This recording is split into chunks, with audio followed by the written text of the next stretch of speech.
Well, we are back. No, we are not. Let's hold that thought. Now we are back in the new third kit. So, I hope you've all had a Merry Christmas. And we are going to have a good New Year because we're playing Southampton tonight, who, although they are one position above us in the league table, haven't beat us in the last 5 fixtures. We've won all of them. There's not many teams we can say that against, is there? So, allegedly, Antonio could be starting tonight. Ben Rama could be starting tonight. It's all looking up. Let's get into our team prediction, shall we?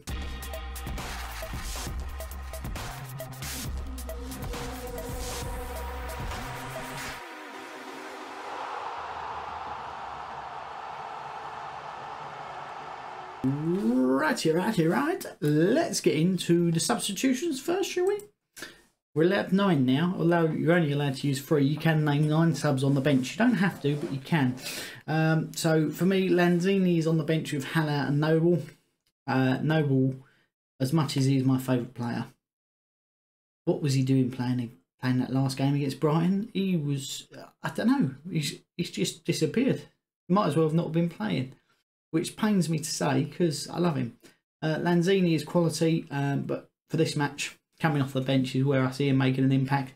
Sebastian Haller is there just to make up the numbers because he's fucking shit, isn't he?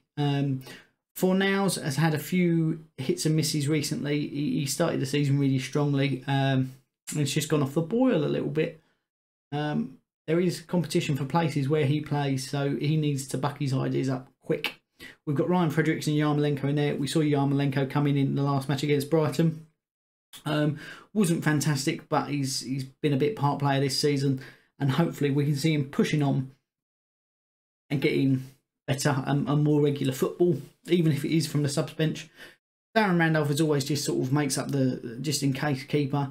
Diop drops to the bench from my last selection. I missed one because I've moved. I don't know if you've noticed the backdrop has changed, and it will continue to change over the next coming days.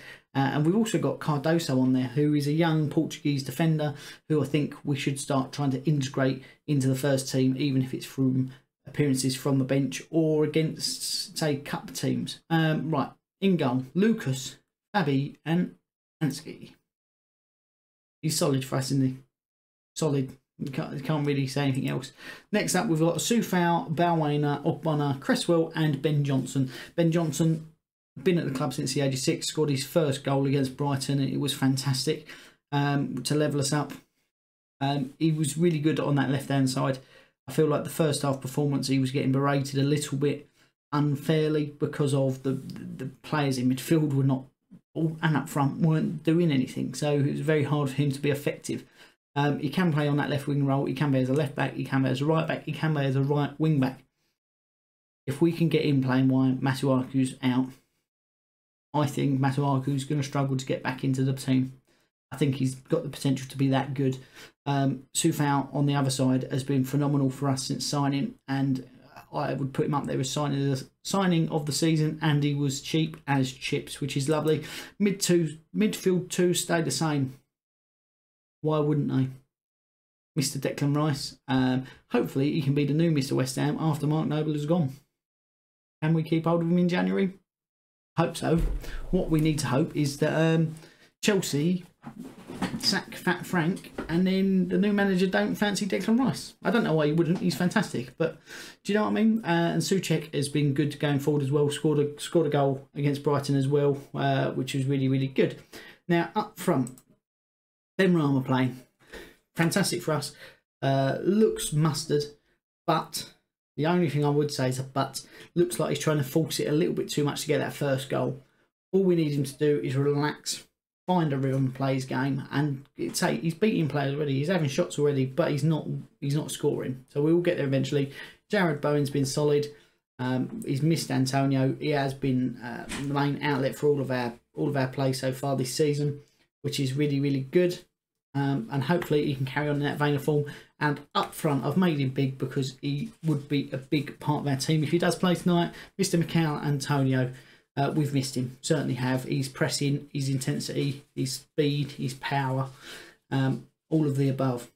If he's back in tonight, we definitely win. If Haller is, I'm a little bit more wary because he's just not after. I think Hannah's a better striker of the ball, but when it comes to being a complete package of a striker, the man who was once playing at right back for us is the complete package of a striker. That is what everyone wants at the minute.